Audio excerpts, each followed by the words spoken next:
گھر میں بیٹیاں جوان ہیں، کوئی رشتہ اس لیے نہیں پوچھنے آتا کہ ان کے پاس دینے کے لیے کچھ نہیں ہے، اور باپ مزدوری کر کر کے بمشکل گھر کا چولہا گرم رکھتا ہے، اور بیٹیاں ان کے سر میں چاندی اتر رہی ہے، تو وہ باپ کتنا پھنسا ہوا ہے، اس کی گردن کتنی جکڑی ہوئی ہے۔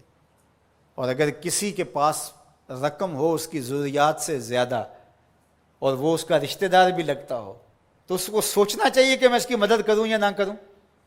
اس کو کیلکولیٹر لے کے حساب کرنا چاہیے کہ یہ میرا بھائی ہے، یہ میرا بھانجا ہے، یہ میرا بھتیجا ہے، یہ میرے چچا کا بیٹا ہے، یہ میری پھوپھی کا بیٹا ہے، یہ پھنسا ہے، اس کی بیٹیاں جوان ہیں، کوئی وسیلہ ہی نہیں ہے، بمشکل گھر کے اندر کھانا پورا ہوتا ہے، اور بیٹیاں گھر کی دہلیز میں بوڑھی ہو رہی ہیں، اور اس کے پاس دولت کے انبار ہیں، اور یہ سوچے گا۔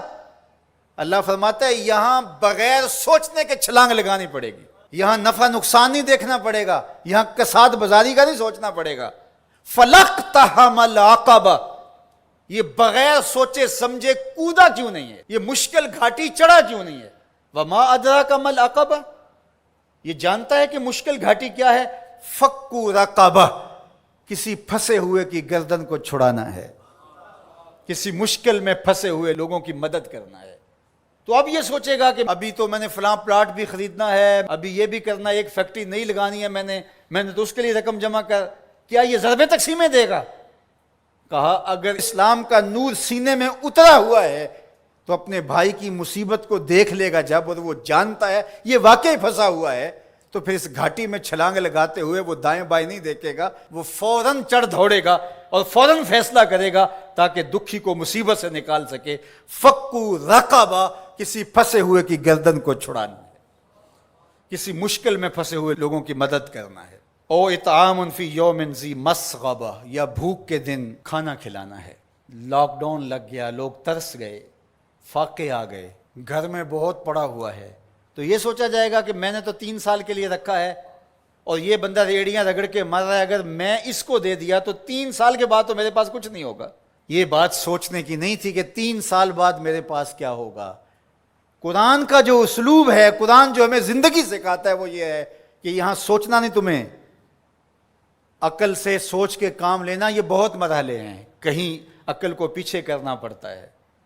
اقبال نے کہا تھا بہتر ہے کہ دل کے پاس رہے چراغ عقل، بہتر ہے کہ دل کے پاس رہے چراغ عقل، لیکن کبھی کبھی سے تنہا بھی چھوڑ دے۔ کبھی ایسا بھی موقع آتا ہے کہ پھر اس کو پیچھے کرنا پڑتا ہے۔ یہ اپنا نفع نقصان، اپنی ضربیں تقسیمیں نہیں کرنی ہوتی کہ میں نے تو 3 سال کا بجٹ رکھا ہے اور ہمسایہ فاقوں سے مر رہا ہے، اور بندہ کہ سال کے میرے تو پورے ہیں، وہ یوں جمع تقسیم کرتا رہے۔ یہ مشکل گھاٹی ہے، تو کہا اس کو یہ مشکل گھاٹی چڑھنا ہوگا۔ وما ادراک ما العقبہ، جانتے ہو مشکل گھاٹی کیا ہے؟ فک رقبہ، کسی پھنسے ہوئے کی گردن کو چھڑانا ہے۔ او اطعام فی یوم ذی مسغبہ، بھوک کے دن کسی کو کھانا کھلانا ہے۔ یتیما ذا مقربہ، کسی قریبی یتیم کی مدد کرنا ہے۔ او مسکینا ذا متربہ، یا خاک نشین مسکین کی مدد کرنا ہے۔ یہاں جو لفظ قرآن نے استعمال کیا نا، یتیما ذا مقربہ، قریبی یتیم، تو کیا اس کا مفہوم یہ نکلتا ہے کہ جو دور کا یتیم ہے اس کی مدد نہیں کرنی؟ نہیں، بلکہ علماء تفسیر نے یہاں نقطہ بیان کیا کہ بندہ دور پار کے یتیموں اور غریبوں کی مدد کرتا ہے، اور ان کی تصویریں بھی کھنچوا لیتا ہے دور موجود میں، اور داد بھی لے لیتا ہے اور سخی بن کے سامنے آ جاتا ہے، لیکن یتیم خاندان کے اندر ہو تو ان کی مدد کر کے بندہ نمائش نہیں کر سکتا کہ میں نے اپنے بھتیجے بھانجے کے ساتھ یہ کیا ہے۔ جو بندہ نفس کا غلام بن جاتا ہے اس کے لیے مشکل ہو جاتا ہے۔ تو اس لیے اللہ تعالیٰ نے یہاں جو لفظ بیان فرمایا یتیمن ذا مقربہ، قریبی یتیم کی مدد کرنا، او مسکینن ذا متربہ، یا خاک نشین مسکین کی مدد کرنا۔ کچھ لوگ انہیں پتہ ہے ہماری ہمسائیگی کے اندر ان کے ہاں نان شبینہ بھی نہیں ہے، تو وہاں جو ہے وہ مہینے میں 500 روپیہ دیں گے، اور 500 روپیہ دے کے یہ سمجھیں گے کہ ہم نے حق ادا کر دیا۔ ان کی ضرورت کو آپ نے پورا کرنا تھا۔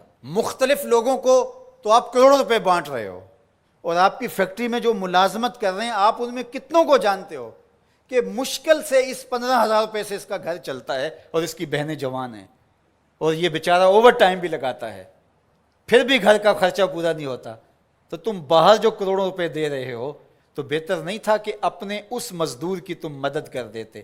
اللہ ہم سب کو سورہ البلد کے مضامین پر غور و تأمل کی توفیق